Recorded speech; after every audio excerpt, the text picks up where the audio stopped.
What will happen if you put marauder ants and raider ants, both similar to the infamous army ants, in one large tropical vivarium?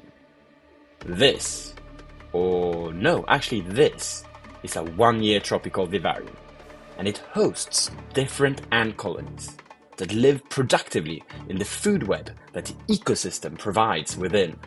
But who knows what will happen when the colonies grow larger and larger.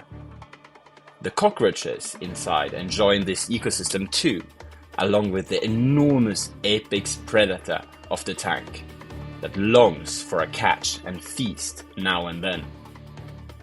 Having existed for a year, this ecosystem has seen change, and lots of change. And I have carefully spent all my free time next to it, observing and documenting. And this documentary will be the end product of this project for this year. And we will finally see if all animals can live together, and more specifically, whether putting marauder ants and raider ants together is a good idea.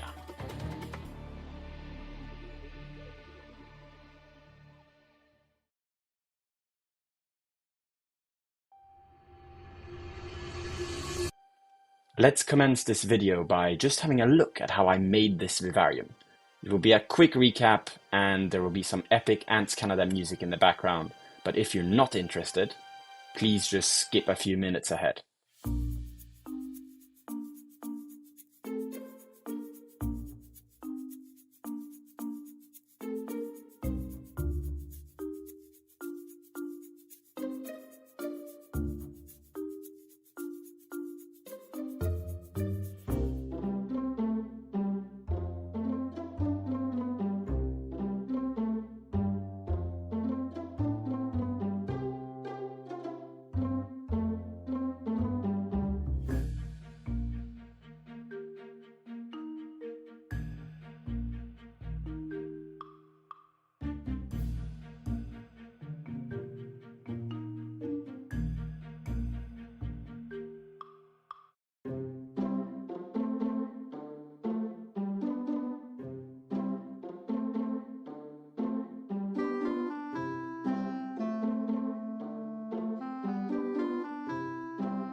Vivarium finished, it is now our turn to zoom in together and explore what this land from the heavens will host. All the way from its humble beginnings until its lush and extravagant endpoint, as you can see here. But let's skip that and go straight into animal time. The first inhabitants were now foraging their new home, and it invited me into adding their co-inhabitants. Any successful ecosystem needs herbivores that can act as prey for the predatory population. Our first herbivores were these house crickets. This female cricket and her companions would lay the dynasty of crickets that would live in this vivarium. And my god, they had a lot of babies. I can't wait to show you the future that they behold. But they would have to be careful now, as the marauder ants are trailing the grounds. And who knows, maybe they might just trail straight into them.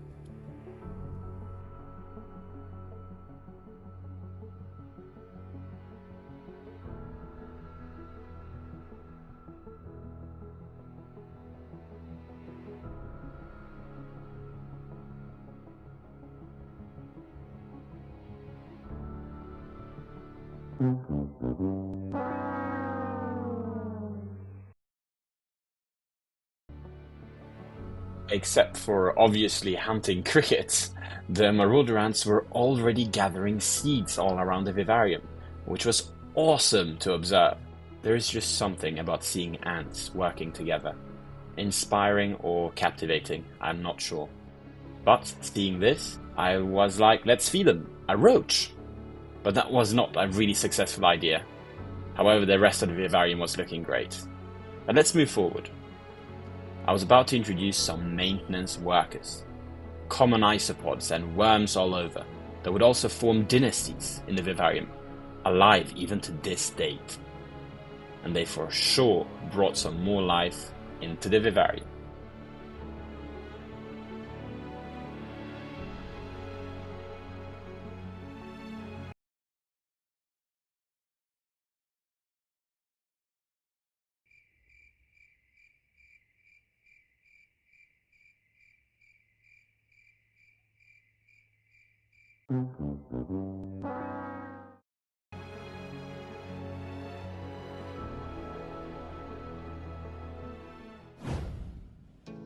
Lonely or not, I still thought the crickets were a bit lonely still, for my liking. So now we're going to give them a ton of friends to play with. I introduced some fluorescent millipedes. These guys can be found on beaches in Thailand actually, living on trees. I hope they will have a good time in the vivarium. Such a cute little bugger.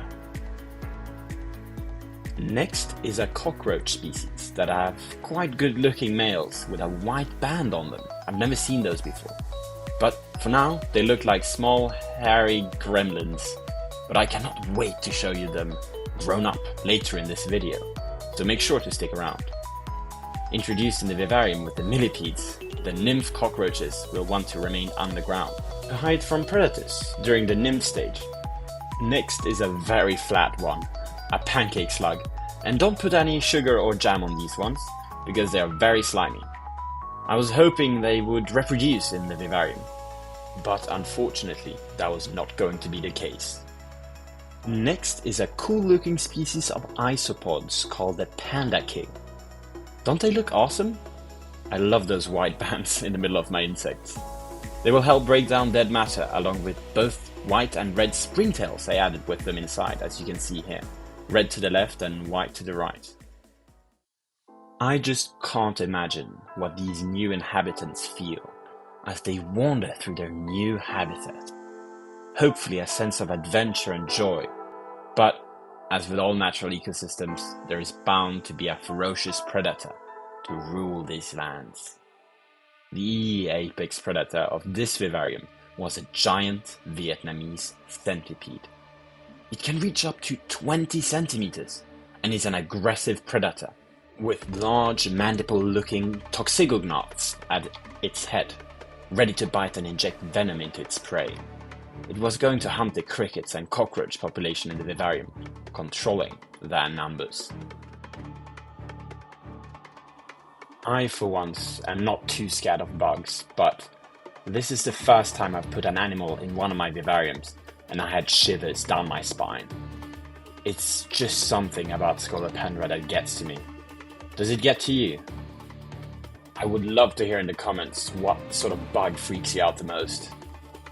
Just look at all those legs, and they have claws on them that grip onto you, and those big mandibles in the front, the toxicognaths that just pierce through your skin and inflict immeasurable pain. But yeah, I am, after all, very happy to have a huge apex predator that can hopefully do its job to protect the plants from all the herbivores and detrivores.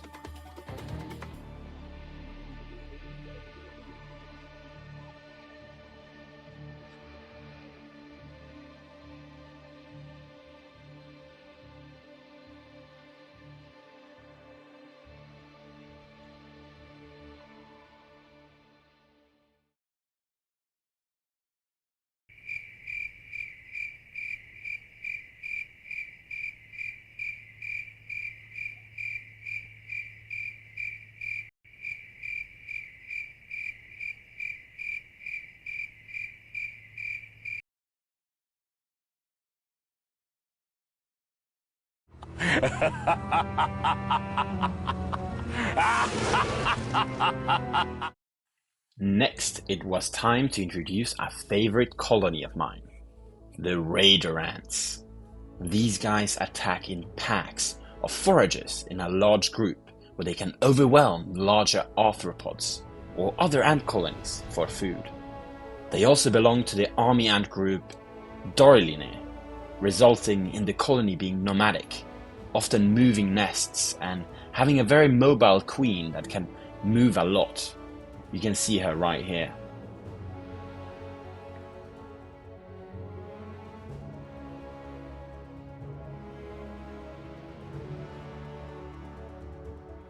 It is quite funny, but even their larvae was sort of congested into a ball that I imagine was easily transported when moving nests. Imagine just lumping all your kids together in order to carry them more easily to your new home. Great strategy, guys. They also look quite freaky. A bit like worms. I've never seen that in ants before. Anyways, when it came to moving the colony in, it was not to my surprise when they immediately started changing nesting space.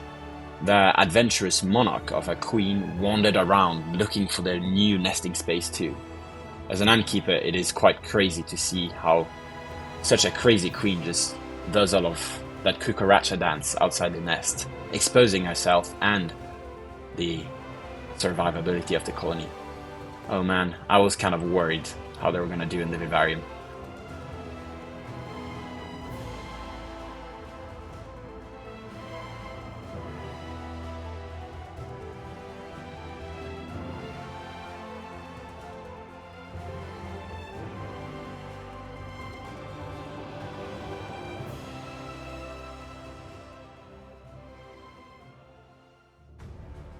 Thereafter, the third ant colony was to be added, a beloved trapjaw ant colony.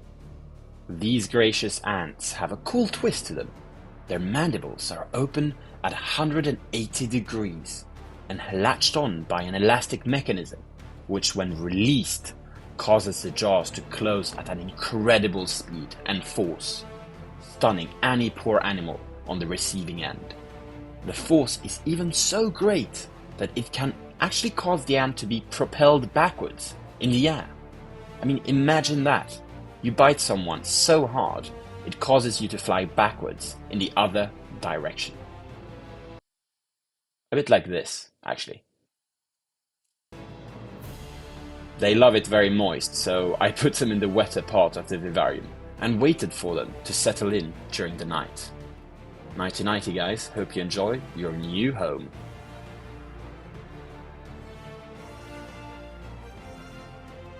Lastly, we have a more elusive and less dangerous ant species. I was hoping they would feed on leftovers and avoid the other colonies as well as possible. They have their own niche, let's say. We also call them the shy ants. And their nest was dirty and filled with springtails and potentially mites, so I wanted to give them a shot in the vivarium as they seemed to like the dirty stuff. But I stupidly tried to feed them as they were moving out. As you can see, both crickets here. What I did not take into account, crucially, was that other organisms in the tank might want them too. And believe it or not, the marauder ants were moving in for the kill.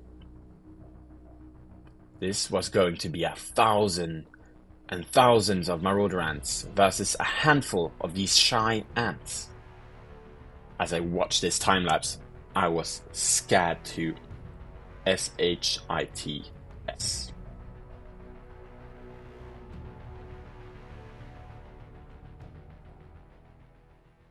But, to my surprise, they were kindly and amicably avoided by the marauder ants.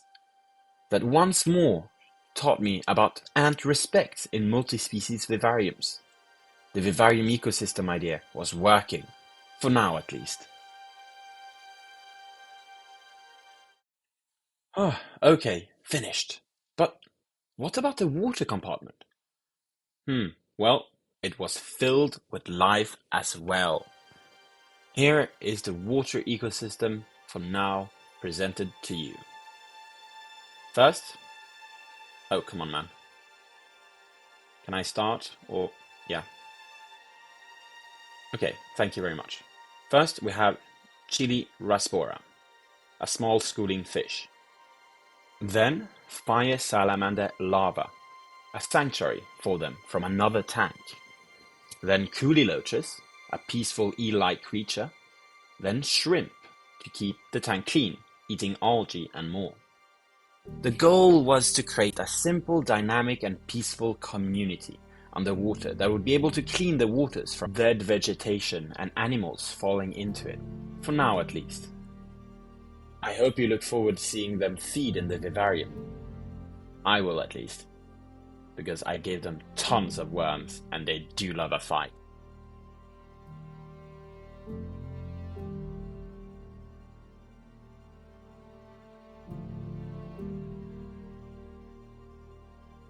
Very exciting. The characters of this play have been introduced to you. Let's zoom in now on their level and explore what they will be up for during the upcoming year and what stories they might tell us. And one of my favorite ways to explore this is to do time lapses, as it allows you to see things that you normally wouldn't see, such as the growth of a beautiful mushroom. I would tell you to look for it, but you obviously see it. I mean, there's no way you're missing it, right? There is no escaping it. You're all probably wondering how the ants are doing. The fierce marauder ants here are at this point the largest colony, with hundreds and even thousands of workers, always trailing in masses to new food and bringing it back to the nest. Nothing at this point would stand in their way of doing just that. The shy ants also put on a show, single-handedly battling prey in the vivarium, stinging them multiple times.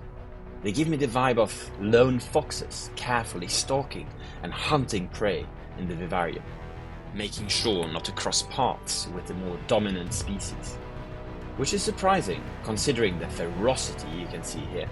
I mean, I would not want to put up a fight with a shy worker. Maybe we shouldn't be calling them that. Anyways, it stuck with them.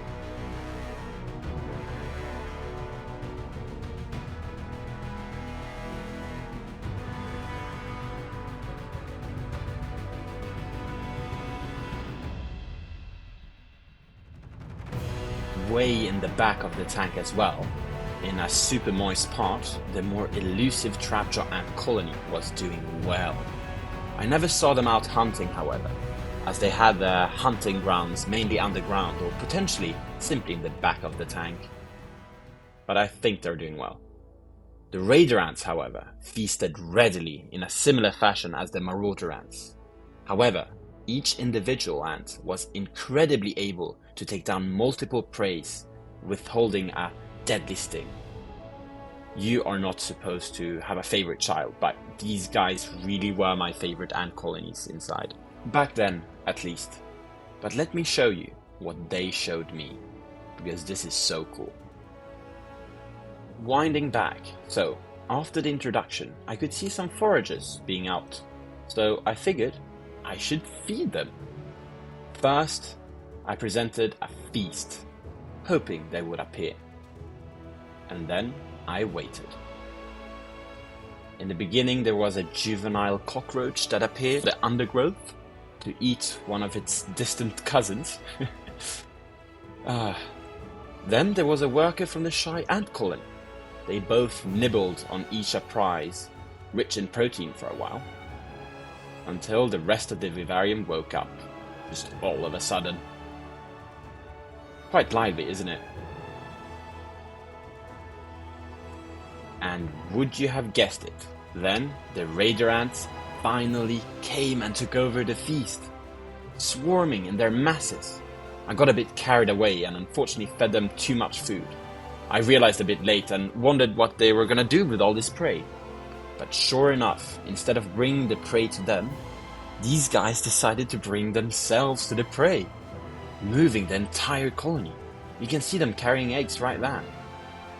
These ants, quote unquote, were already being nomadic in my own vivarium. How cool is that?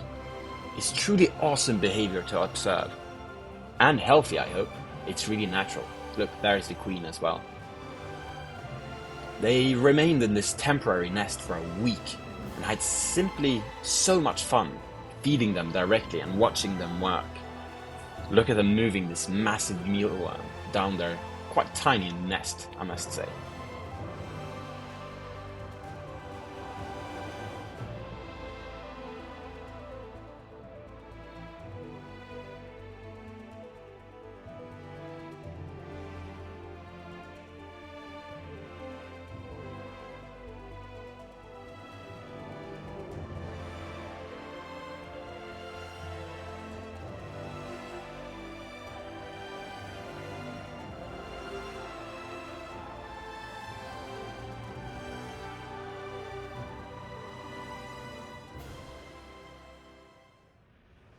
But these ant pleasantries were soon to come to an end, as you probably anticipated. The colonies within will come into contact and have conflicts of interest with each other. One night, actually, the raider ant pack was out hunting the grounds, and they were walking straight into a marauder ant feeding frenzy on the other side of this log. The marauder ants had been feasting on crickets on this end of the vivarium for a while, and they were in no mood at all to share any of the feasts.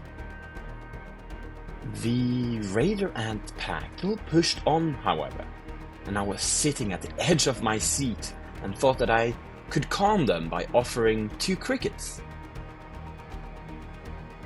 They immediately seized one of them, but still kept exploring the perimeter, and made first contact with the marauder ants on the other side of the log, which would symbolize the start of the most infamous relationship within the vivarium, the raider ants and the marauder ants dynasties, one versus the other. Right there. My stupid decision to pacify the situation by adding more food backfired as well, as both colonies were invested in the resources concentrated in one area, which obviously was not great. But I'd planned these colony additions with the thought of avoiding ant wars, so the question remained if these forces of nature would clash or simply share. Both colonies seemed to ignore each other and simply started to fight the dead cricket, aiming to subdue it. Quite nice, actually. The attack later turned into some sort of tug of war that the more numerous marauder ants won, obviously. Even though ants nibbled at each other, I saw not a single dead ant after the interaction, which was not my intention, but is kind of fine considering this is a natural setup. These things are natural as long as they have enough space and food. And both colonies moved on after the dispute with each other and each had a cricket to feast on. Win-win. Then the dust simply settled as if nothing had happened.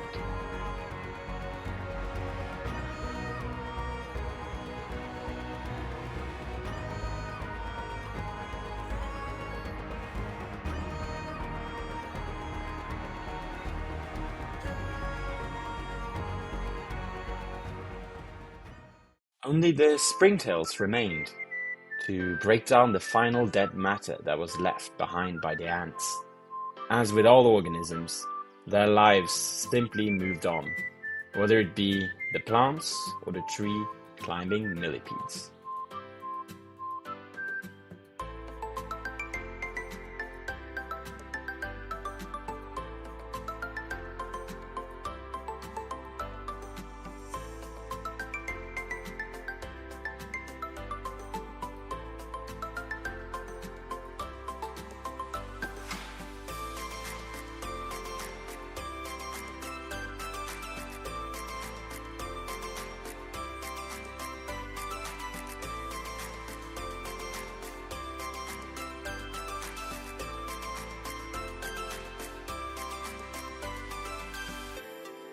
I would put out ham like this for the entire vivarium to come up and join and have some food together. It was quite successful, as you can see, with more and more animals coming in. Well, until, the first marauder ant comes and tells her sisters, and then they completely take over, which will happen in T-1, 2, 3, and there we go. Yeah. It is still difficult for me to show the scale of their feeding habits, these marauder ants, but it's truly marvelous to observe in a natural habitat, as you can see right here. Also noticing that roach pulsating, I'm not sure if that's the ants or some nerves. Pretty interesting, I thought.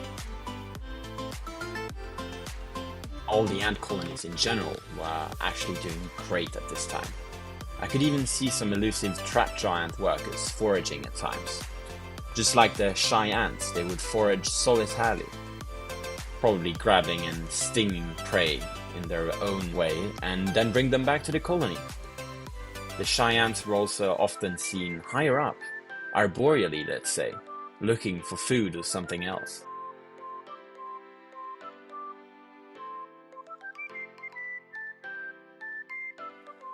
Up there in the treetops, I could also observe the raider ant colony moving about. They loved to temporarily nest up in this stub now and then, often when they were less active, probably due to them having an excessive amount of brood to care for, as they might have a pause in their hunting period. It is really fascinating to imagine how much the queen has pumped out new eggs for them. And also please notice how their bodies are just perfectly shaped to carry the larvae. It is fascinating. These guys are really made for moving about. And my goodness, I was preparing for an explosion. Look at all that new brood. This was 4 months in, and the vivarium was doing wonderfully. Lush greenery with gorgeous decomposers and carnivores wandering all corners of the vivarium.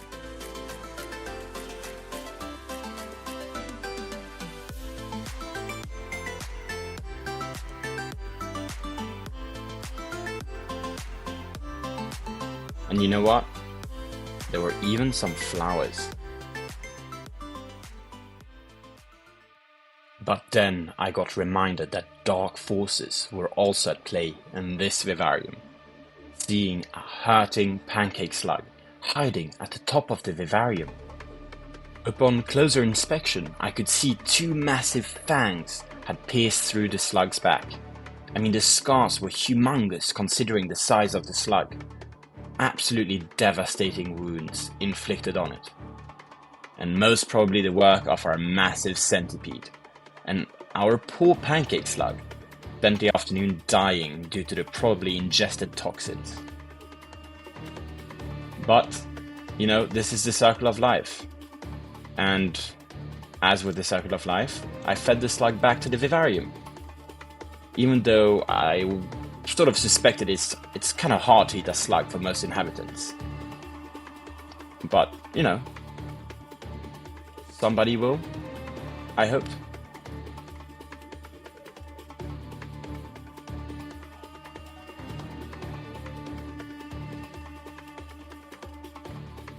It is kind of sad to see that its friend came by to look at them too. I'm very sorry, dude. Your friend is now gone. I'll make sure to get more friends for you.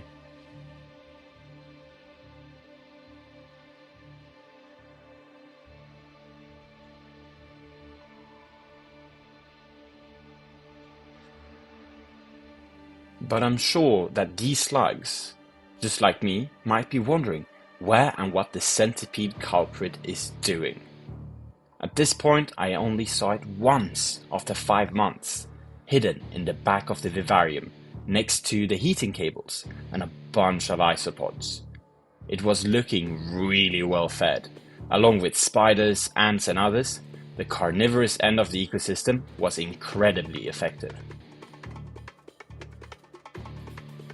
Is it just me, or do I find it really funny that 2 isopods are literally sleeping at the head of this centipede? Really playing with death there, mate. Here are one of the inhabiting spiders for you to see.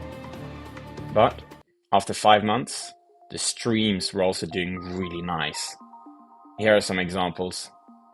Hopefully some of you were watching and present at these moments. Hello, if that's the case.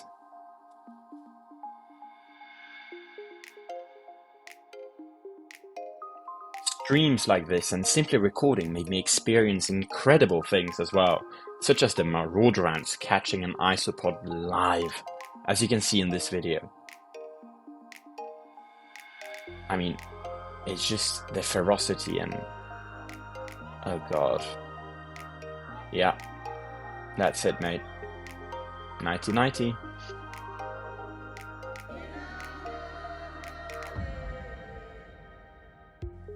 Recording underwater also made me discover many things. Here I was feeding the aquatic population with a dead tubifex worm clutch, and obviously I was recording the feast. But as I was recording, I noticed some eggs on the tree trunk. Fascinated, I kept looking for more. Who had laid these eggs? And soon I saw them everywhere. I even attached to the glass right here, protected in a gelatinous sack. In the end, no less thanks to you guys, I got to realize that they are aquatic snail eggs. Quite impressive considering I rarely see them in the tank. But they are part of an epic cleaning crew, I guess, keeping this natural tank clean. What I found even cooler though are the small white organisms you can see gyrating around the eggs.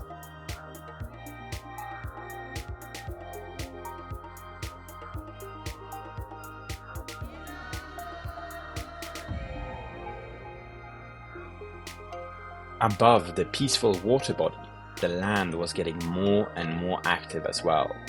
All inhabitants could be regularly found doing their normal duties, such as eating detritus for this little panda isopod, as were the ants.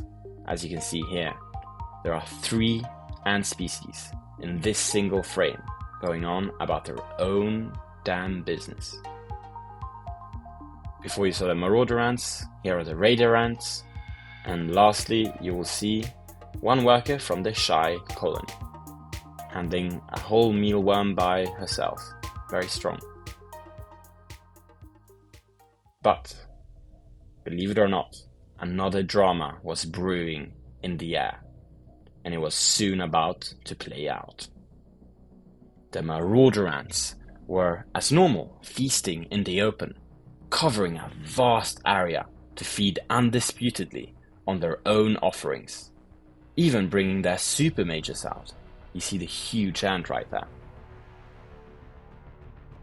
As mentioned in previous videos, this species have workers of many different sizes to facilitate task allocation and partitioning of work, where some large major workers can weigh as much as 550 times as the smallest minor workers. Absolutely insane! As you can see, the miners often hitchhike on the majors as well, creating a small tank that only a few bugs would ever dare to challenge.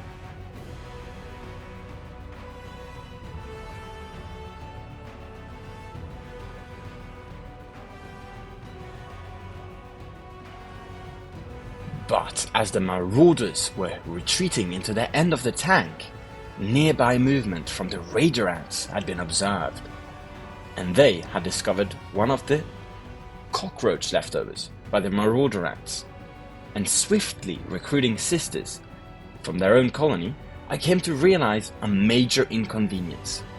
The recruitment journey passed straight through the melting pot of marauder ants retreating home. I don't know if you can see the few raider ants walking in the masses of marauder ants, but oh my days, what was going to happen now? I mean, you see the few large black ants there in the middle of the much smaller brown marauder ants. It's insane.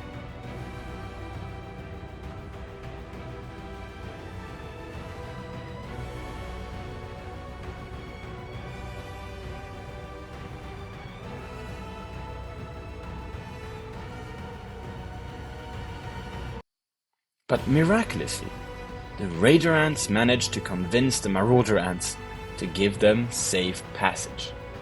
Ferociously guarded by either colony, mandibles open and ready to attack if one part decided to disrespect the agreement, really creating an epic standoff between both species, which I am certain happens numerous times in nature.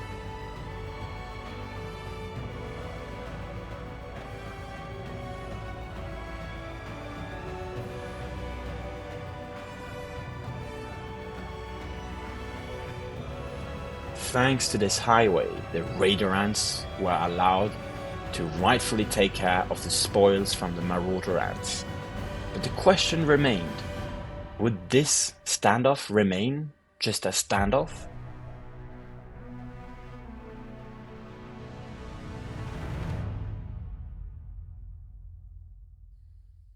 Both species regularly skirmish like this, I've seen before, but almost never with any casualties, and they both manage to get enough food. But what do you think? Is it fair to keep ants like this? Is there any way you would change it? Please let me know in the comments. I would love to hear your own opinions.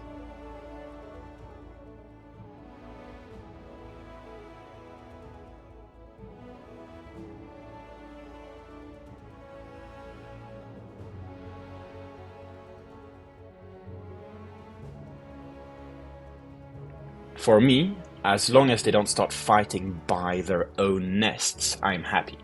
And since our lovely raider ants enjoy nesting up in the tree crowns, this would for sure not be a probabilistic issue. I was more worried about our hairy cockroach inhabitants, to be honest. But the vivarium was just beyond expectations.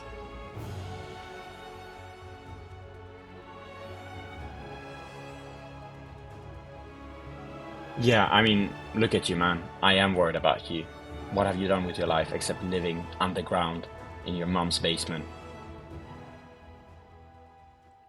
Ignoring that guy, I now want to show you some time lapses of this beautiful and gorgeous lush rainforest. It will sort of give a feeling of how the plants grow and how the vivarium breathes night and then day. I hope you enjoyed this compilation. It will only last for about a minute, and it's by far my favorite part of this video. See if you see anything interesting, and let me know in the comments. Honestly, because I might not have seen it myself, there's just so much happening. It's like one of those paintings you see in a museum that's very complex.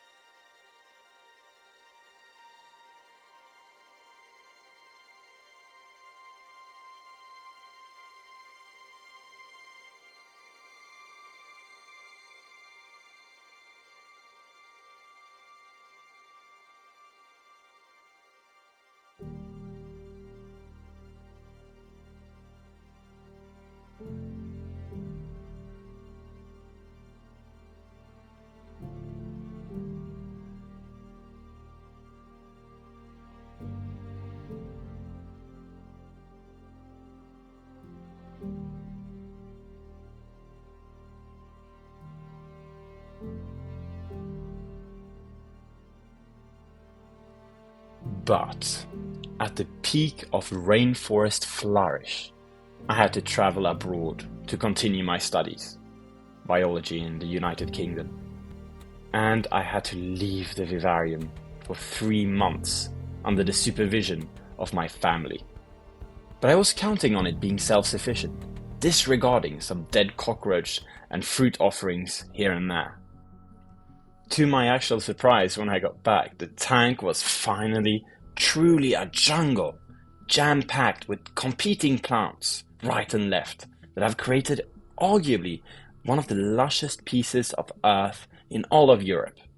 But I couldn't help myself from wondering, how were the animals doing inside?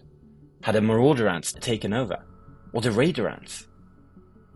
There's only one way to know. I cut back the vegetation, pretending to be a massive herbivore, which unfortunately I can't naturally host in the vivarium. But to my surprise, no marauder ants or raider ants came rushing out.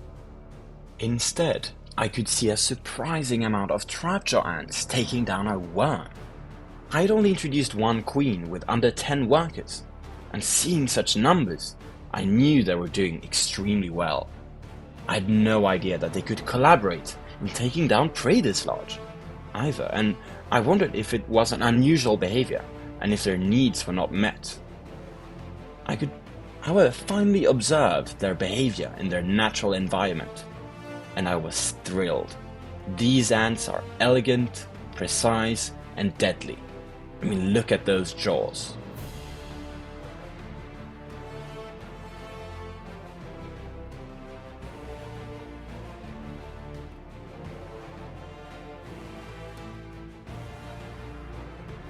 I could also locate their nest entrances now. They were well guarded and around the tank actually.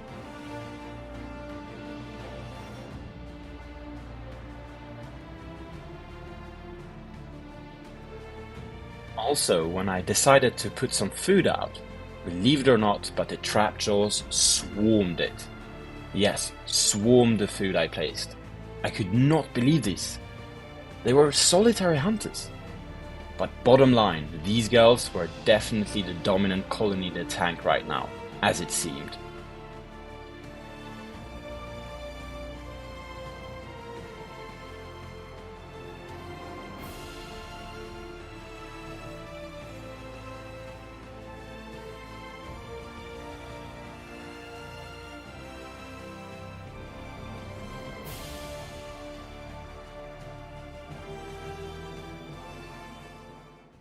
As you also saw in the time-lapse, our hairy juvenile cockroaches were doing well too. But these were not the ones we introduced, but instead the kids of the introduced one that had now grown wings and turned into massive sizes. They are very shy and basically don't move when threatened. It's a quite fun way to protect yourself. And the moms are also huge, looking like massive beetles right here. They are doing so well that I decided to introduce emerald cockroaches as well. They are a gorgeous looking diurnal and arboreal species of cockroach. But that is for an episode next year. Oh, gorgeous man. But if they're doing well, you might be wondering, how is their main predator doing? Well, trust me, I was worried too, until I saw some seismic movement underground. Can you see it right here?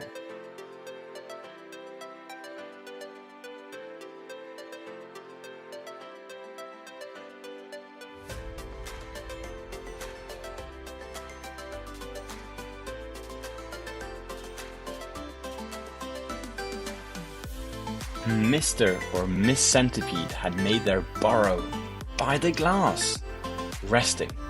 And my god, this centipede was fat. Must have fed well on the crickets maybe. That is at least my hypothesis. Or maybe snacking on isopods? I mean, the cockroaches are doing great. I don't know how he or she is so fat. I mean, this is just a Godzilla within the vivarium. Truly epic. I really hope I get to catch it humped sometime next year. That is my goal, because all the tapes are just the centipedes chilling on the ground, taking it easy. Hopefully on a time lapse at least. If you have any advice on how to set a trap for the camera, etc., let me know. But that is my plan at least.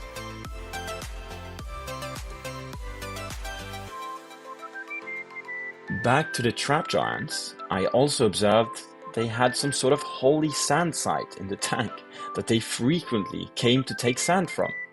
It was very strange, and I wonder if you have any ideas, because there were loads of places where sand could be taken from. But they simply kept this spot very clean for some reason, and gathered sand from it.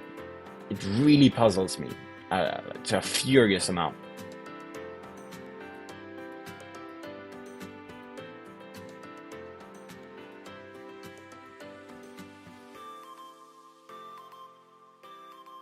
Okay, Nordic, very good. But where are the marauder ants? And where are the raider ants? Are they gone? Do they not live in this stump anymore? Do they not swarm and take over all the food that is offered? I mean, that's only trapjaws out there.